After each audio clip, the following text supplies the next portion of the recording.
Si tienes curiosidad sobre la historia del derecho y quieres aprender más, te invitamos a conocer los acontecimientos centrales que explican el estado actual de la disciplina jurídica.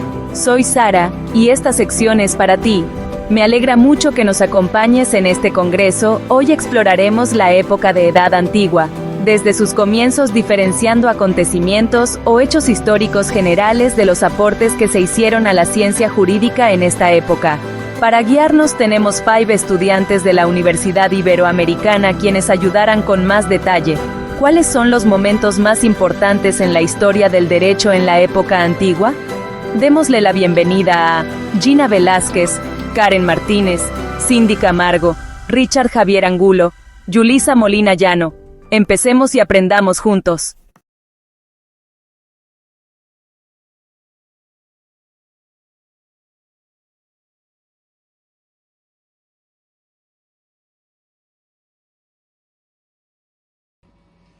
Muy buenos días para todos, mi nombre es Gina Alexandra Velázquez y en esta oportunidad procedemos a estudiar los diferentes conceptos que han sido de gran importancia para nosotros en el estudio del capítulo 1 y 2 del libro de Bernal, en el que tomamos referencia para empezar a estudiar la historia del derecho.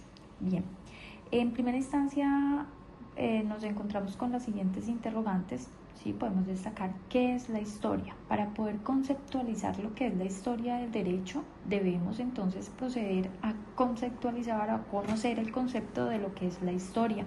El libro de Bernal, en el que se estudia la historia del derecho, nos establece o nos evoca diferentes conceptos que a lo largo del tiempo diversos autores o diversos historiadores han venido definiendo.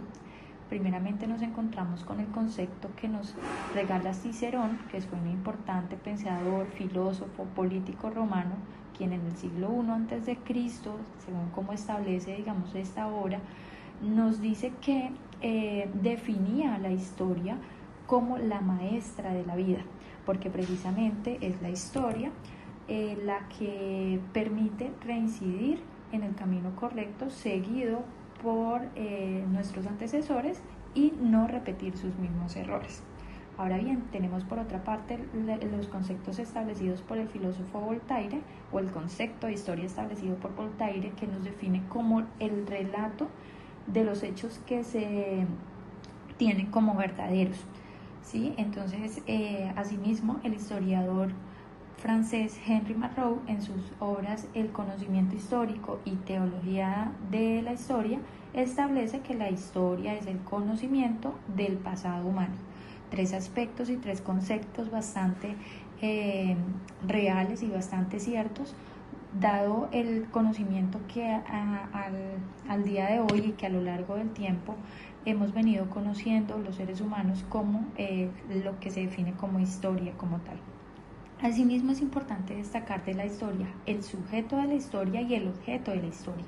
El sujeto de la historia es el historiador, quien une digamos, esa historia como realidad y a la historia como conocimiento. ¿A qué se refiere esto? La historia como realidad pues es el hecho que ocurrió, es el acontecimiento y aquello que sucedió. Y el conocimiento, es decir, cómo se interpreta eso que sucedió, cómo se plantea, cómo se evalúa, cómo se estudia eso que sucedió para poder plasmarlo. ¿Cuál es el objeto de la historia? Por su parte, el objeto pues es ese hecho histórico.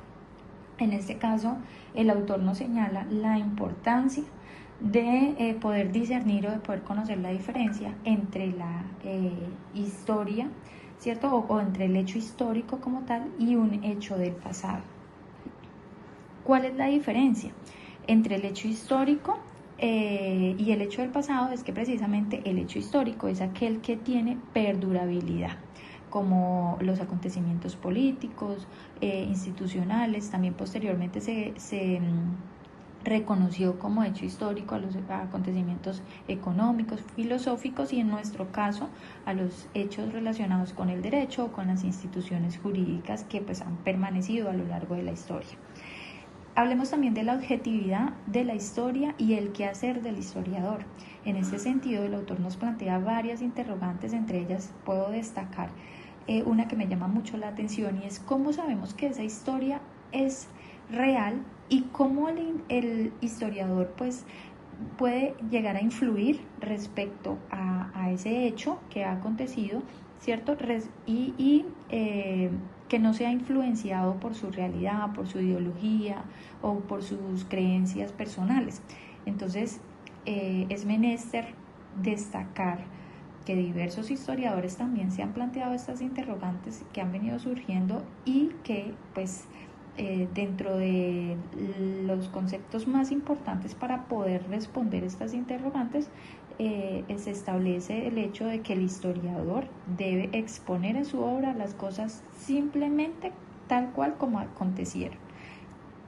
Una respuesta bastante interesante, bastante importante para poder definir que el historiador pues debe de manera objetiva digamos, tomar esa información que ha recibido de una forma metódica en la que organice, investigue, comprenda y direccione todos estos hechos acontecidos para poder expresarlos de manera escrita en sus diferentes obras.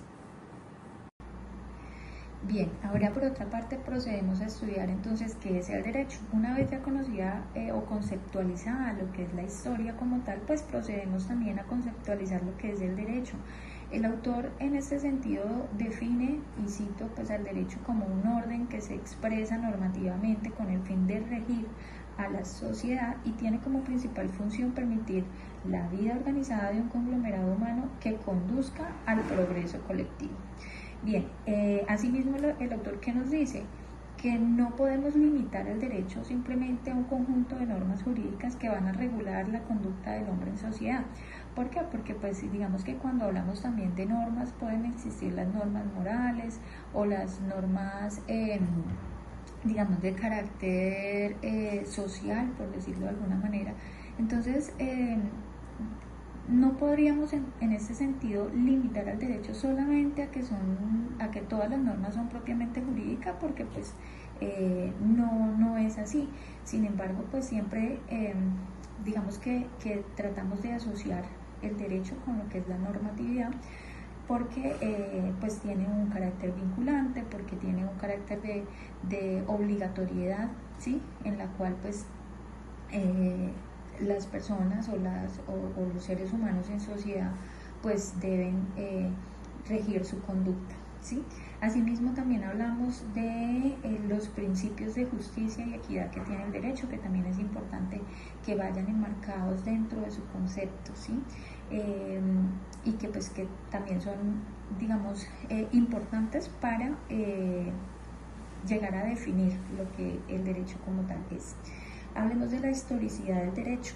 En este aspecto debemos destacar que el derecho es cambiante, es decir, se puede y se ha transformado a lo largo de la historia precisamente porque la sociedad ha ido cambiando. El derecho busca regular esa conducta del hombre también en sociedad y que precisamente, pues como hemos ido evolucionando como seres humanos, pues hay cosas o hay hechos que de pronto no estaban contemplados y que pues es necesario o es vital que el derecho pueda también ajustarse a lo que la sociedad como tal requiere para que podamos, digamos, convivir dentro de un orden social, ¿sí? Esto no quiere decir que precisamente que el derecho o el cambio del derecho, la transformación que pueda tener el derecho sea rápida, sea, digamos que en comparación con otras disciplinas que tiene que evolucionar, sino que pues igual requiere también un estudio, una evaluación de qué es lo que puede ser digamos, o lo que puede modificarse o lo que puede agregarse al derecho como tal, ¿sí? Y así pues concluimos definiendo que la historia del derecho es la disciplina que precisamente se encarga de estudiar el origen y las transformaciones del derecho a lo largo. Dando continuidad al tema que estamos hablando de la historia del derecho de la Edad Antigua, y no sobra decir que uno de los recursos de revisión básica fue el libro de la historia del derecho de Bernal Gómez y Beatriz. Basándonos en ello, pues vemos que existen conceptos y elementaciones material, espacial y cultural. Entonces, ¿cuál es el objetivo del derecho? y en este consiste en estudiar el origen a través del tiempo. Por consiguiente, la historia del derecho es la disciplina del desarrollo del derecho, que es lo que nos dice y nos plantea el libro. En pocas palabras, nos define que hay 3 problemas en esta definición o situación, y uno de ellos es la delimitación material, segundo, delimitación espacial, tercero, delimitación temporal. La primera, delimitación material, ¿de qué nos está diciendo? Estudia la historia de lo jurídico y no de lo extrajurídico.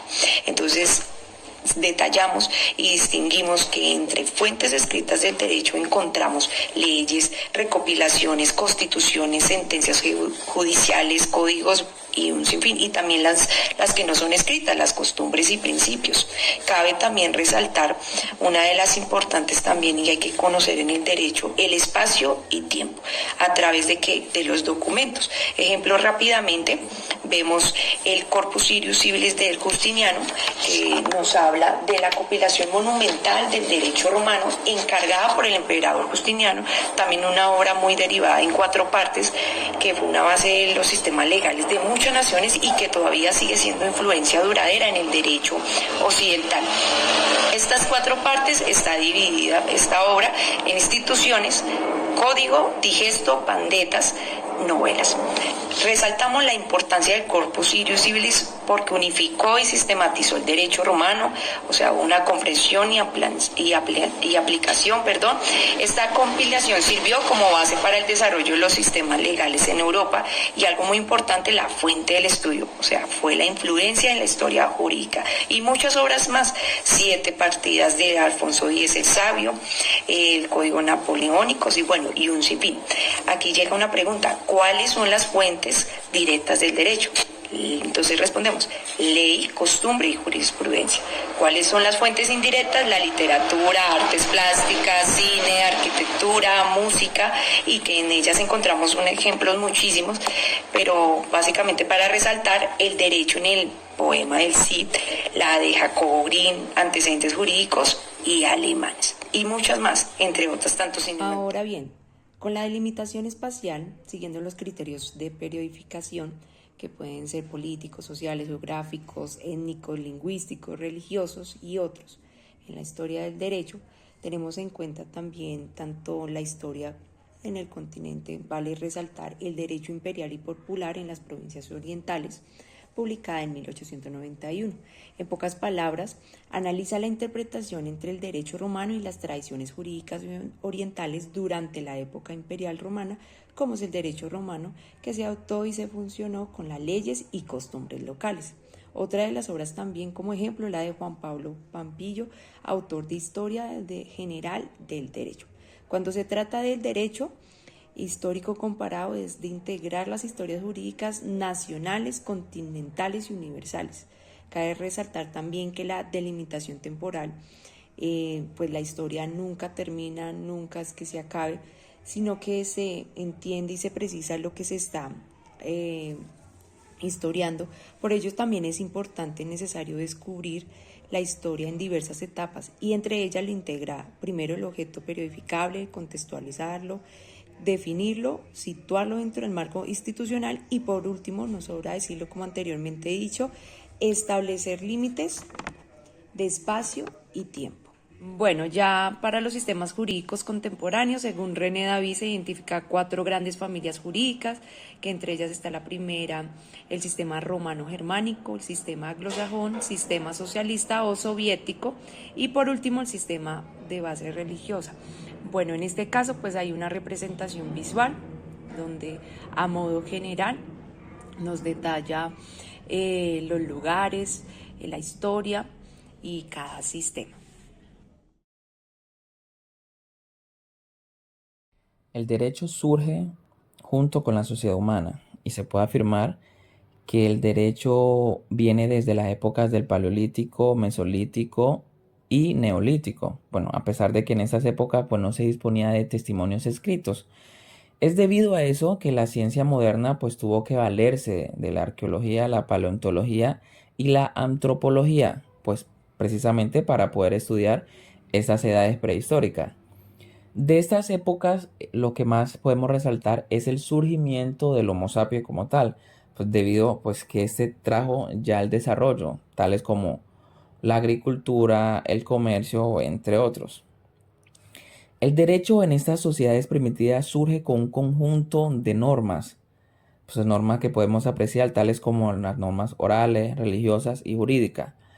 La sociedad inconscientemente empezaba a acatar El ese Imperio conjunto de Azteca fue normas integrado por y los empezaban a mexicas con origen distinguirlas, pues chichimeca, entendiendo fundando que la no ciudad. se podrían vulnerar y pues que de hacerlo traería castigo. Es ahí donde surge, donde nace el derecho, entrelazado con estas normas y con el trato social. Desarrollo humano o etapas de desarrollo humano pues, son las tres mencionadas anteriormente: el paleolítico, el mesolítico y el neolítico. El paleolítico pues era el llamado edad de piedra tallada. Ese se dividió en tres partes: paleolítico inferior, paleolítico medio y paleolítico superior. El mesolítico es donde aparecen ya las comunidades agrícolas primitivas y pues donde ya viene la domesticación de animales, donde ya se desarrolla que el rol de la mujer en la sociedad, el famoso matriarcado. Y el neolítico, pues este se consolida en Mesopotamia, Egipto y Europa. Es donde ya empiezan pues a surgir las estructuras sociales más complejas. Por otro lado, podemos apreciar los fundamentos históricos. Los fundamentos históricos son aquellos de los que la ciencia se ha valido precisamente pues para tener claridad de esta prehistoria del derecho, tales como la arqueología, la antropología y la paleontología. Este derecho primitivo se basa en tres características.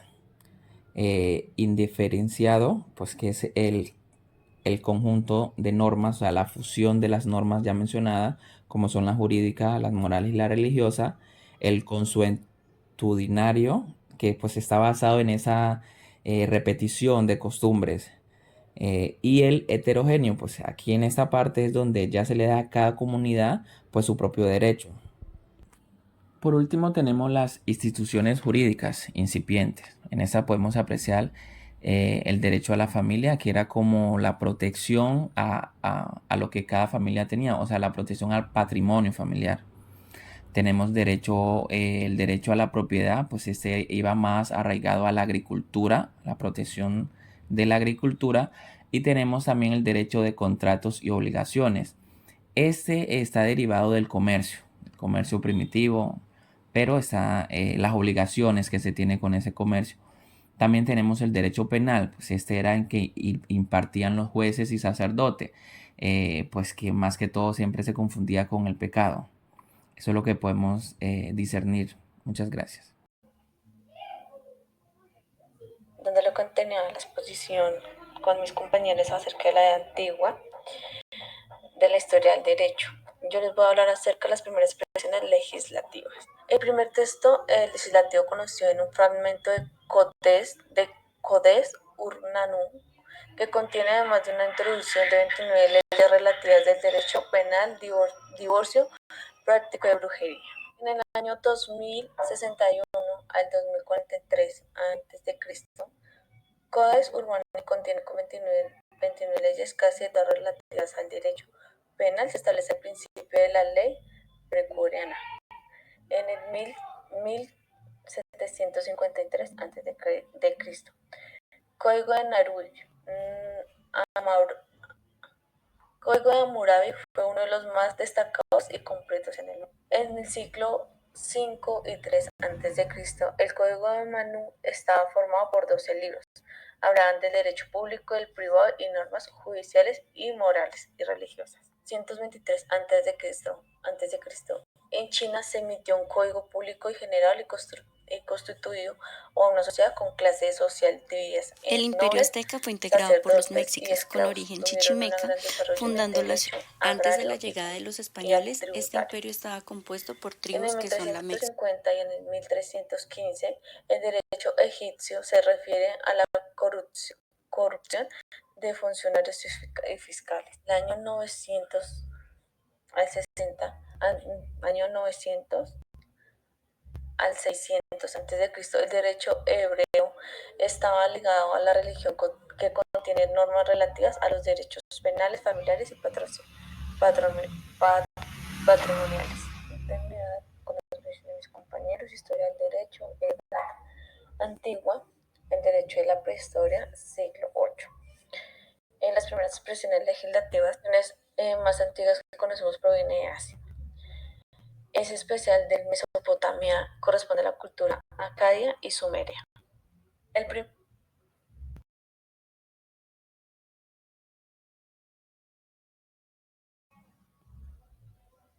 texto legislativo conocido en un fragmento de Cotés Urmanú, que contiene además de una introducción 29 leyes relativas al derecho penal, divorcio y práctico de brujería. Esta establece el principio de la compensación pecuniaria para los delitos de lesiones corporales y otros relativos a daños en la agricultura. Fue elaborada entre el 2061 y 2043 a.C. por Chungil, el hijo del rey de Urmanú. Fija la estructura de los futuros códigos de Mesopotamia. El derecho a la prehistoria en el siglo IX. La primera expresión legislativa después del orden cronológico aparece fragmento de Cotés de los Acadios, compuesto por 60 normas y atribuido el rey Vilalama de la ciudad de Eununga, promulgado en el 1930 a.C. y el Cotés Lipin Ishtar de aproximadamente 1800 a.C., que conocemos por su introducción y sus 30 disposiciones de las 200 que aparecen haber tenido. En el siglo X, el derecho a la prehistoria, de las primeras expresiones legislativas, el texto legislativo más destacado y completo del mundo mesopotámico es el famoso Código Hammurabi, descubierto en Susa en el 1901 al 1902 por el arqueólogo Macmen y actualmente se encuentra en el Museo del Louvre de París. Código promulgado en el 1753 a.C. Más de un código es una recopilación de las leyes y costumbres. Se atribuye a Hammurabi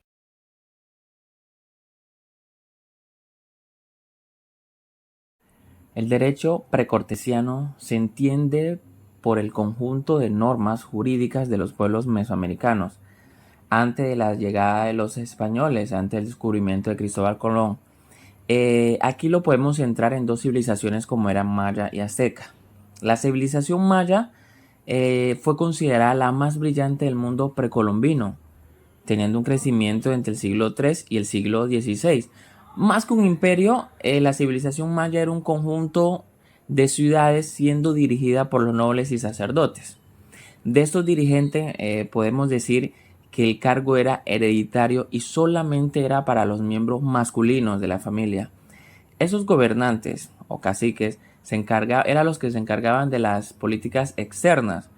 Estaban acompañados por un consejo que era conformado por los dirigentes de las pequeñas ciudades o pueblos.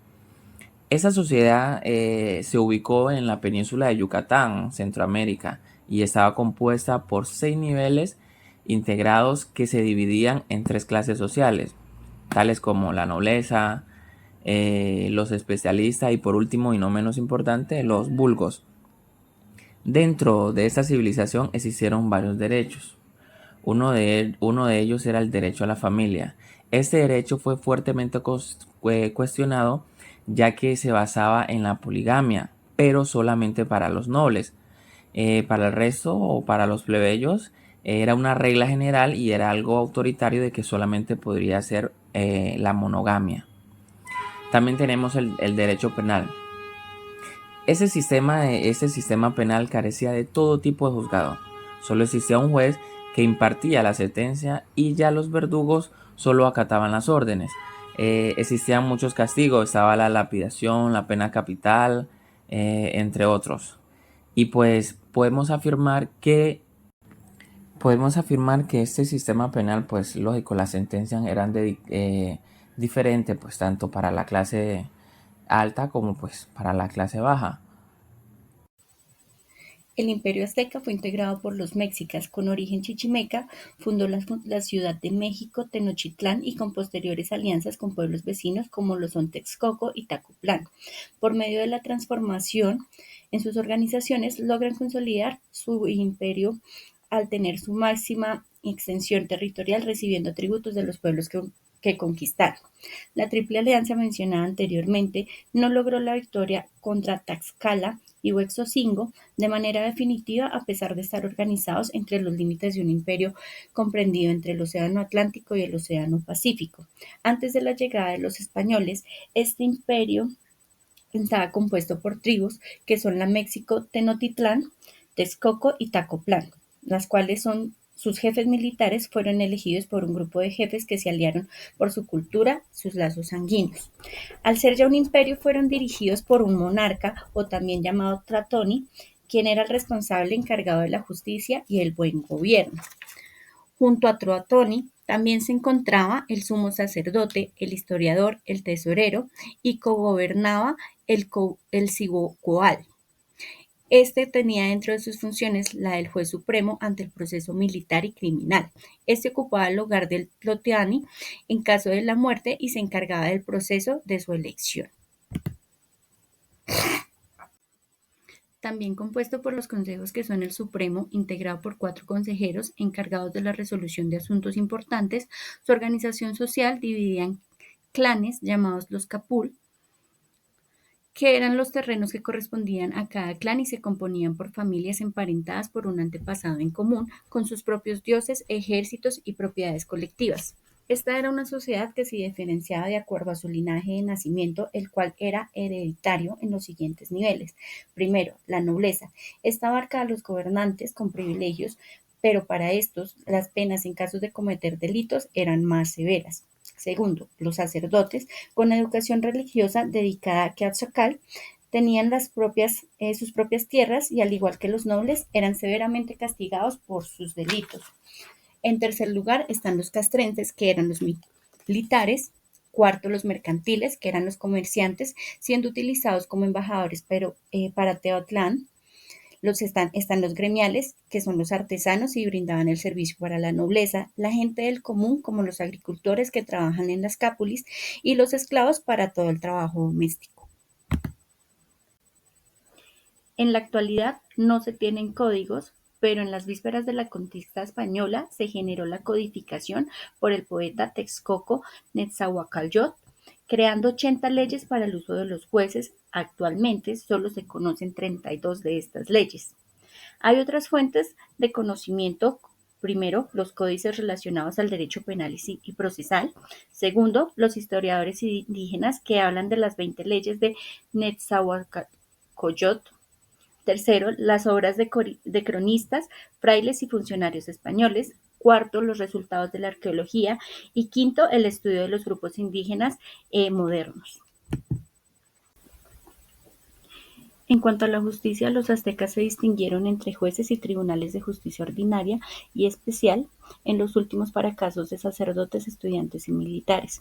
Para los mercantiles también se crearon tribunales como el Tecali, para manejar temas de menor cuantía, el Tlaxtitlán, compuesto por 3 jueces que podían sentenciar a muerte con la autorización de Tlatoani, el monarca, compuesto por 13 jueces y está dirigido por el Xicocoatl y el Tlatoani. Sus procesos no duraban más de 80 días. ¿Cómo sobrevivió este derecho? La corona española no eliminó el derecho indígena, logró a pesar de todo la inclusión en su sistema jurídico del derecho indiano, tanto en España como en América. Las leyes se fueron acoplando siempre y cuando el catolicismo y el cristianismo no atentaran con sus costumbres y de manera viceversa. Esto fue conocido como el secundum legem. Finalmente, para llegar a este tema tan importante, podemos decir que la historia del derecho nace junto con la vida social del ser humano y lo vemos desde la época de la Edad Antigua, porque vemos que hay varias contribuciones que se realizaron a la ciencia jurídica en este momento y vemos como varias normas y costumbres indígenas sobrevivieron en la práctica. Algunas instituciones precortesianas como la propiedad comunal, la justicia comunal o la estructura del gobierno tradicional se mantuvieron durante el virreinato y aún perduran en las comunidades indígenas contemporáneas, así como el desarrollo del derecho civil, penal y familiar fundamental. También se establecieron procedimientos judiciales y órganos